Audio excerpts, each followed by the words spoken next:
Hey, this is Joe and welcome to my channel.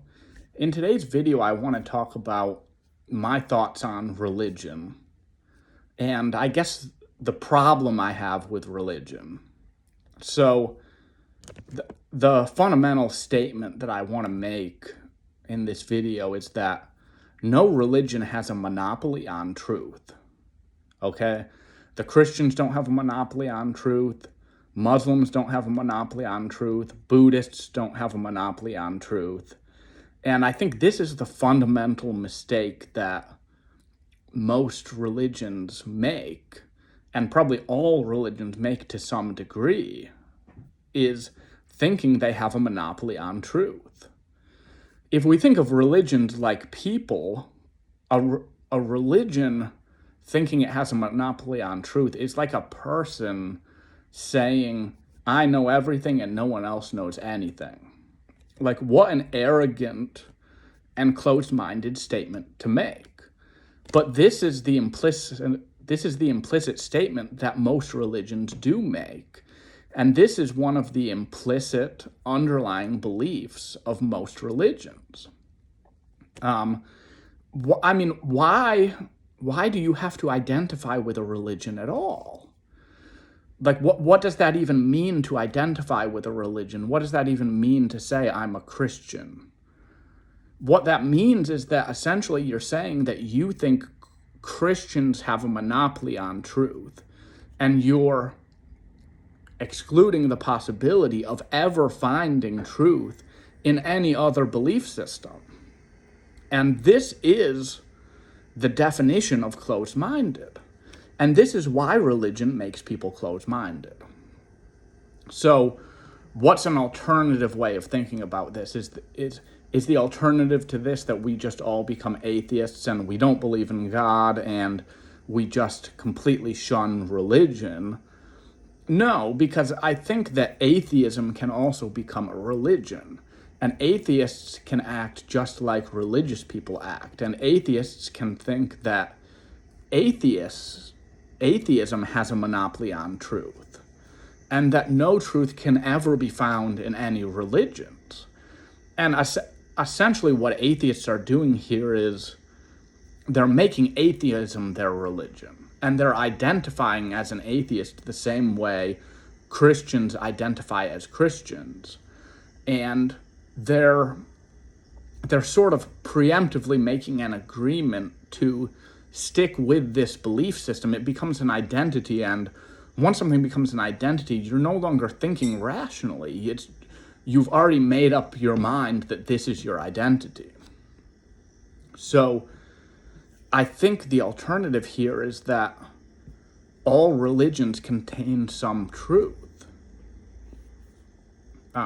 There's truth in Christianity, there's truth in Islam, there's truth in Buddhism. And then also all of these religions also have flaws. So none of these religions are perfect.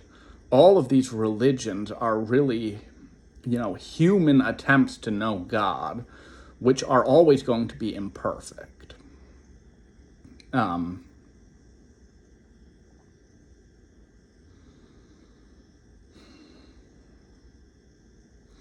If you even think about the conflict in Israel and Gaza right now, how much of this has just this religious underpinning to it, where, obviously this conflict has many aspects to it, right? So, but one aspect of this that fuels this conflict is simply the religious aspect of it. That on one side you have Jews and on one side you have Muslims, and this becomes very divisive. And while I'm not reducing the conflict to this is one aspect of that conflict. And I think this is one example of the religious tendency, the religious belief in a monopoly on truth leading to conflict and violence.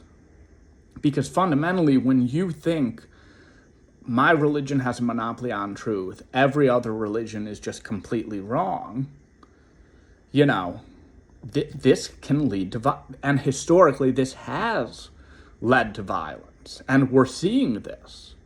And if people could be more open-minded about religion, and if people could be less dogmatic about it and less close-minded about it, then we would probably have a lot less violence. You know, and even it's interesting. So like, I've listened to like some of what like Ben Shapiro is saying about like the conflict in Israel and Gaza, and obviously, you know, his way of thinking about this is colored by his identity as a Jew, right? But it's interesting that historically Ben Shapiro has been against identity politics, but when it's an issue that affects him, he totally thinks about this in an identity-based way. So there is a little bit of a double standard there. But, you know, even the way he talks about this conflict, which is that, you know, Jews are being attacked in Israel, is this really the best way to think about? Because while this may be true, the problem with thinking about this way is we're thinking about this in terms of identity.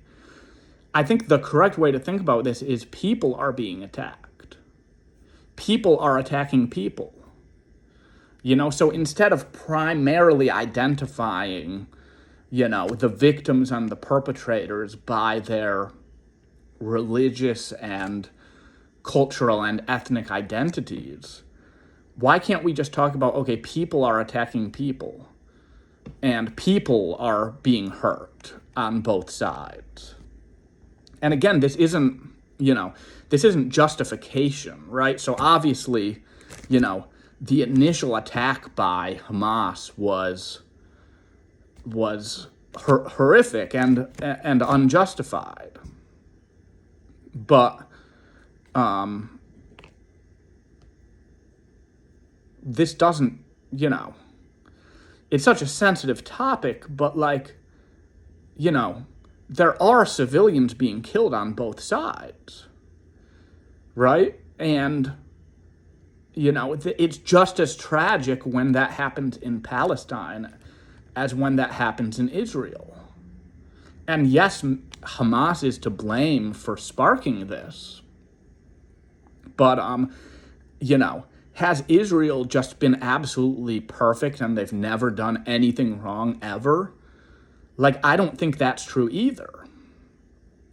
And I think that,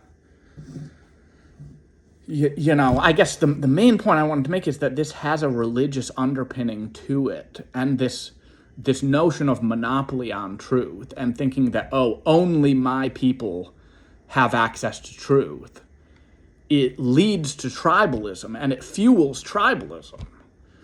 And, you know, what's controversial to say that you have to understand the terrorist attacks in the context in which they occurred.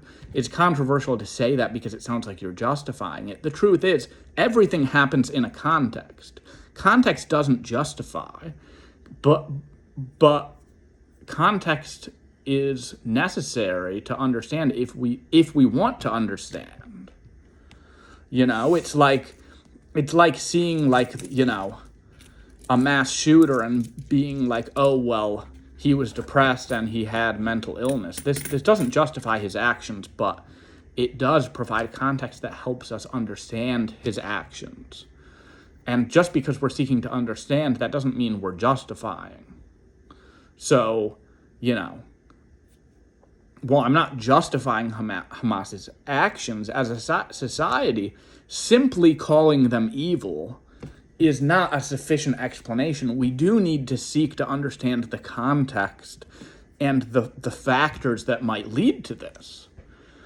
And I think the biggest factor is religious tribalism. Religious tribalism has historically caused a lot of violence.